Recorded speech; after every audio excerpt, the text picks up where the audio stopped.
Remember that, okay? Perfect. Let's go. Watching Cole. So if you have ads, non-subs, please let me know in the chat so we can pause the VoD. Because this is educational for everyone. Thera_star with a brand new sub. Thank you. I appreciate you. Let's take a little look-see-poo. So we got Ramatra, Symmetra, Anna, Mercy, and then Cole. You're up against full dive. I would argue that the enemy team has the better comp, but we'll see how good the ball player is.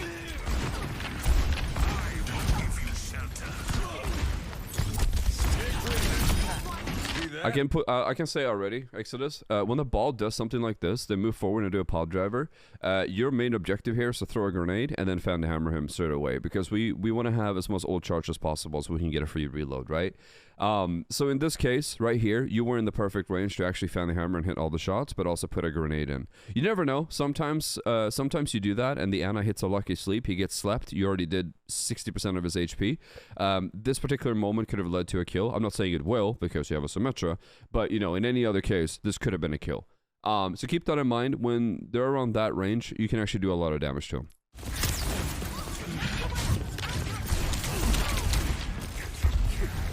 Tracers on your left. Another tip I can give you straight off the rip. When you know that the ball is pile driving like this, actually wait until it hits the ground and then aim downwards and then do fan the hammer, right? Never try and do fan the hammer mid-air. Never do fan the hammer looking up. Always do fan the hammer on the ground.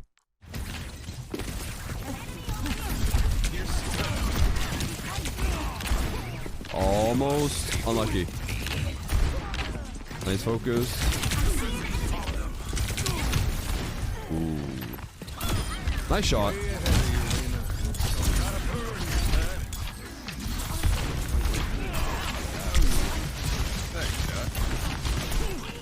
Nice melee. I could have chased that. After reflect bomb. Oh, you could have grenaded the Genji. Could have grenaded the Genji for a killer Lila. Nice headshot.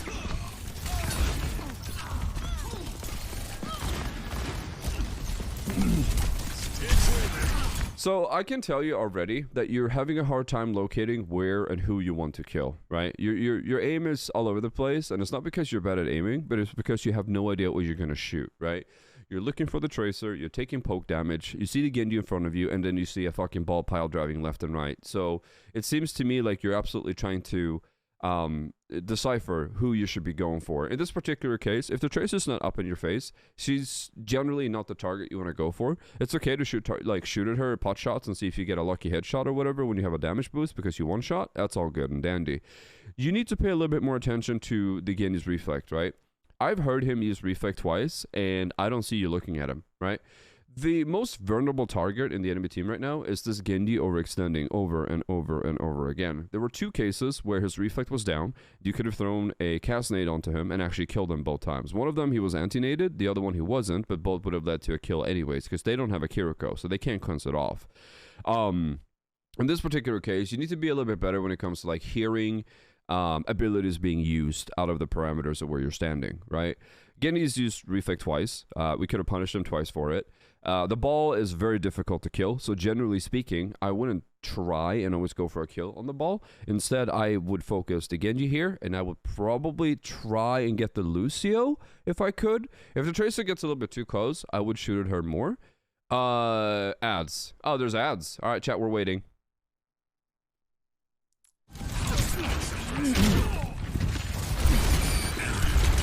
Good job for the bombs. Yeah, so the arming time with the bombs, you need to be a little bit careful with those, Exodus. Little bit careful with the arming time. That buff is significant, so you have to play a little bit further back there. But that's something I wanna. That's actually something I wanna point out. I can tell that you played Cole prior to the patch, right? And I think it's very, very important that you try and understand that the buff they gave him allows you to play a little bit further back, right? And that was one of the things that made him a really bad character prior, is that you couldn't really take duels with people. You couldn't take mid-range fights, right? But with the buff that he was given, you can afford to stand a little bit further back, and you can kind of avoid this scenario. So try and get a little bit more accustomed to the distance that you can play at and where your damage drop off is. I think it's very, very important if you're going to play him right now, that's how you should look at it. Also, it is going to be very difficult if you have a Symmetra one trick on your team and your team did not get the first point capture, right? So you're already on the back foot. So you need to do a lot more. I mean, imagine if your Symmetra was playing like Genji or Tracer or something else that could harass their supports. You don't have that luxury right now. So it all falls down on you to pop off here, right? But yeah, I kind of just want to point out, you said you wanted me to go hard on you, so I am. This is going to be a game that is decided on how good that you're playing, right? This Symmetra obviously isn't doing anything. She hasn't got a single kill. She's not using any teleports. This comes down to how well you will perform, right? Are you going to be good enough to deal with the Tracer and the Genji on your own? We will have to wait and see. But yeah, I'm just trying to point out the things that you can do better. That's a nice shot.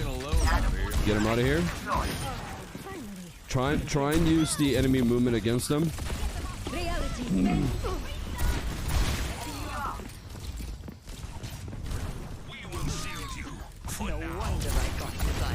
I mean, like, what is your Mercy doing up there? Holy shit. Good. Almost had to kill the Genji there.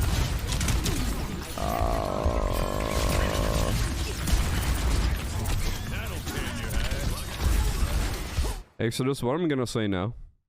Chat, what am I going to be saying right now? How could we have killed the ball there? How could we have killed the ball? What did we have at our disposal right there that could have killed him that we didn't do? We needed more shots, right? And how can we get more shots, chat?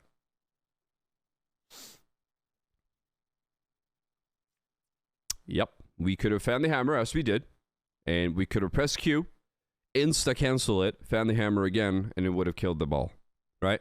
So this is where you can actually use High Noon as an instant reload, right? You actually would have killed him here. You actually could have used your High Noon, canceled it immediately, found the hammer again, and ball would have died, right? And this is the scenarios that we talked about prior, right? Ult reload.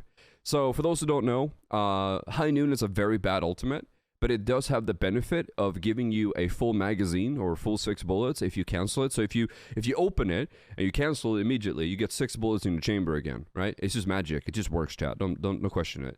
So if you did that there, you would have killed him. But since we didn't, he now got away, and he's still 1 HP. You might get the kill here, but it's just good to keep in mind that if you ult reload there, you would have killed him. And it is completely fine to ult cancel for a kill there. 100% it's okay. If you're playing against Dive, chances you getting High Noon kills off anyways is fucking 0.1%. So, by all means, if you want to ult cancel to get a kill on the ball, 100% favorable. Try and keep that in mind.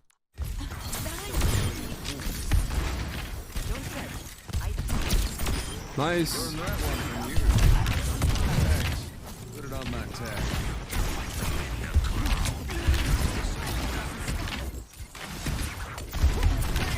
Nice. Get him out of here. Alright, we got the point.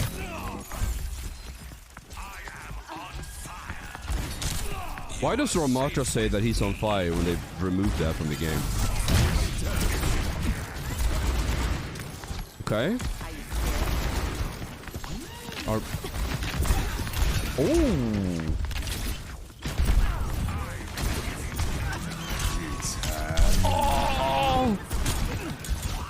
Okay.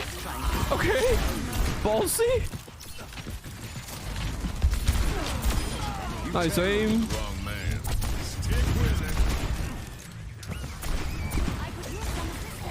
Again, you would have gotten the kill with a family hammer there. Balls. Devour them. Dude, Ramatra's voice is really good. Panicking her shots there a little bit. Here comes the mailed. Oh, 1 HP. Unlucky.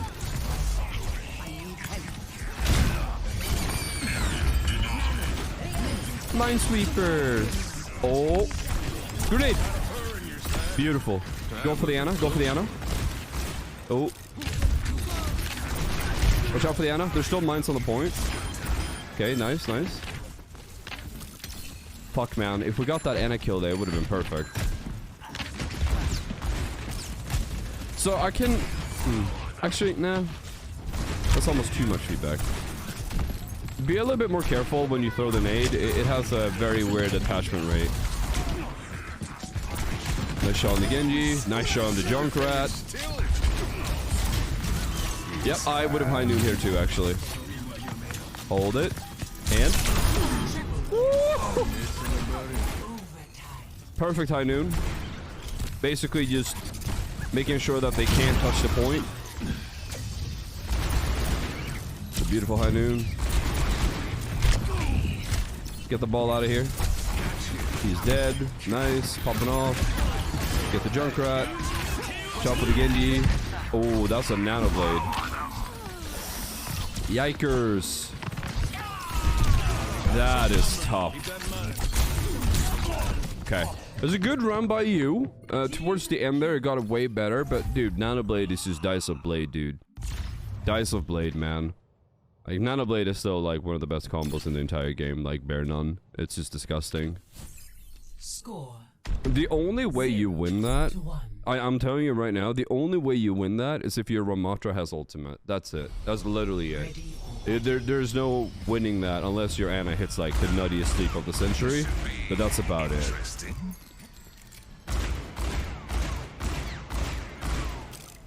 That Nano Blade was very much a master move, if you know what I'm saying. Yep.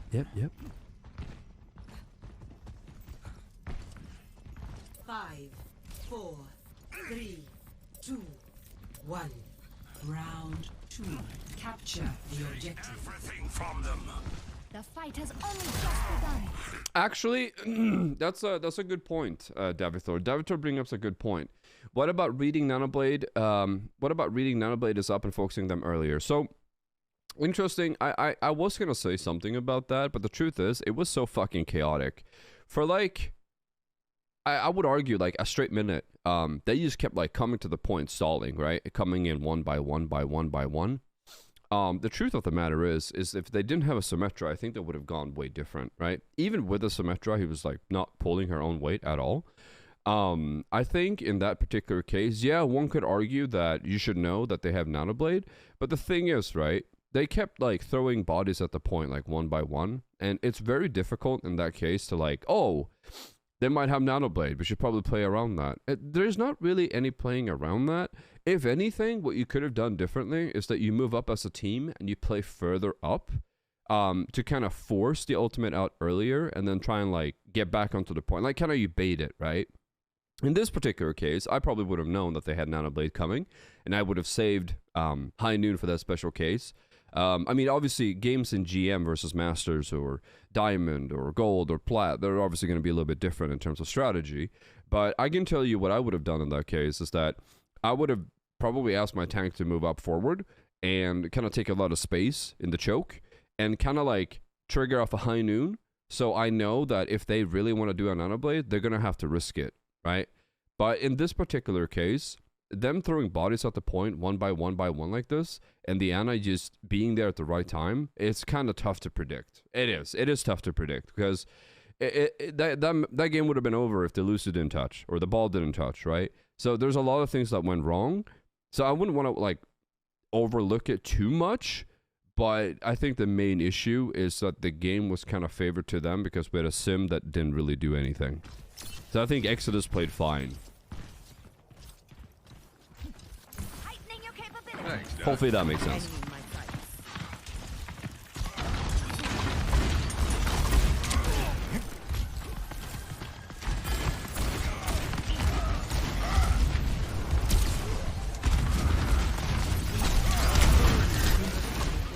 Good pressure. Continue kind of hammering the Rhine. Perfect. Take a look on the right. Yep. Oh, that's risky. That's a misplay. Okay, so we gotta be careful around that Exodus. Even though the point's coming off, it is not your job as a Cole to touch the point. Understand that. It is never your job to touch the point. It's your tank, right? If your tank is dead, then by all means, step on the point, right? But it's never you to step on the point. I would rather the enemy team have 15% of the point if that means you win the fight, rather than you dying. Remember that, chat. It's not your job.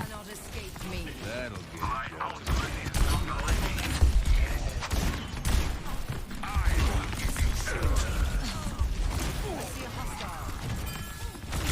Why is your Reaper not? Dead. Oh, Luce is coming for you.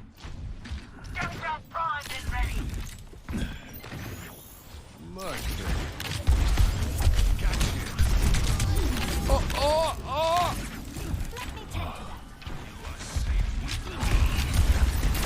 Nice headshot. He has ult already. Holy shit.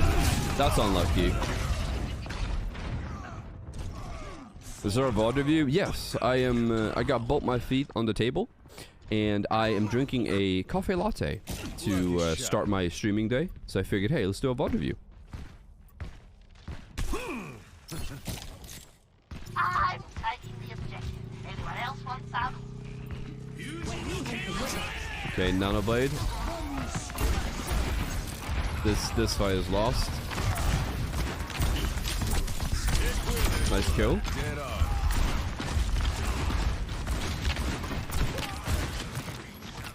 Oh, I don't know about this. Oh. Fine. Well, we talked about touching the point there, but obviously you wanted to hit the overtime. Where was I? Okay, Tracer the touch. It's time to save the world. Yeah, it felt a bit disconnect there between your supports and between your tank. Okay, I mean, there's a couple mistakes that are happening, right? I think that the first touching the point there, I will say this as a general rule, chat, for all of you. Try and remember that as a DPS player, when the fight just breaks out, it is okay not to touch the point. Like, it's okay to give the enemy team like 15-20% of the point if that means that you win the fight, right? The fight is most certainly lost when you start trickling in on the point and you die one by one like that. And I want to point that out to everyone in chat that it is not your job to touch the point. I would rather you stay alive, let them get 10-15% on the point, and then you let your tank touch it if that means that you win the fight, right? I think that's very, very important. Second of all, your aim seems pretty good. But it seems to me like when there's a lot of targets on the screen, you fumble and you try and be like, oh my god, man, what am I shooting at? Like, what am I shooting at? Your aim is pretty good when you have a clear vision of what you want to do. But as soon as there's multiple targets on your screen, I can see that your mouse is going all over the place and you're kind of like, oh my god, man, who am I shooting? And it seems to me like you're auto-defaulting onto the Lucio, which, you know, necessarily isn't a bad target. The one thing that I can point out that I feel like you can do a lot better is that target priority, always try and take whomever is in the front, right? You have a grenade, and the only thing you have to worry about is that if they play a Tracer, she might recall it. If you play against a Kiriko, they might cleanse it. If they play a Genji, he might reflect it. So it's very, very important to try and learn all these different sound cues, right? And if you hear, for example, this is just 2 examples, right? Genji reflect goes off. Okay, well now Genji's the priority target, right? You hear the reflect go off. Okay, he's the priority now. So now you can throw a bomb at him, a body shot, and he'll die, right? Moira shift, for example. Okay, Moira used her shift. Where is she? That's another primary target. You need to start like understanding sound cues and when to play a little bit more aggressive and when to play a little bit further back.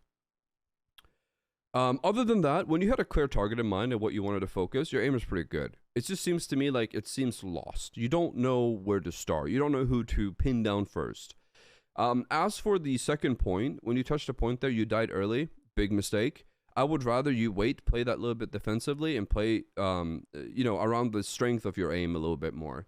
Whenever there's downtime and you have nothing to shoot, fan the hammer to shield. You should always do that. Break the shield, put pressure on the Rhine. Know that he can't just be freely walking around with his shield at, you know, 1,000 health.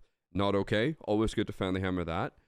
In terms of positioning, it felt pretty good. I don't think it was that bad. It wasn't like any scenario where you kind of like got caught off guard. It was the second point there where you try and touch. That was arguably kind of out of position, but I kind of saw why you did it. Other than that, it felt like there was a huge disconnect between your tank and your support. And honestly, this game could have gone a lot different. If that first game was won, I think it would have been if your Symmetra played anything else but Symmetra.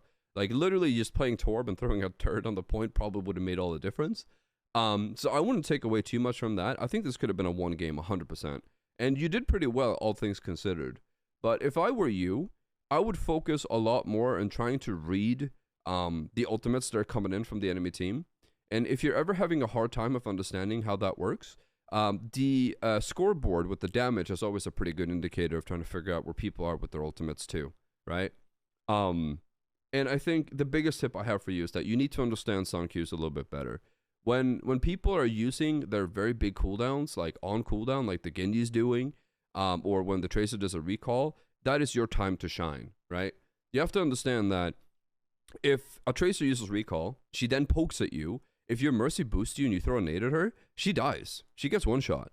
And the same goes for your Genji. Like, if the Genji uses reflect, he's now a free kill. So try and keep that in mind, and try and figure out a little bit more how the damage is on the scoreboard to see what kind of ultimates are coming in. The other thing I want to talk about is that I did not see a single ult reload. I don't know why you're not doing it, because I feel like it's kind of strong against Ball. It's also really good at breaking shields too.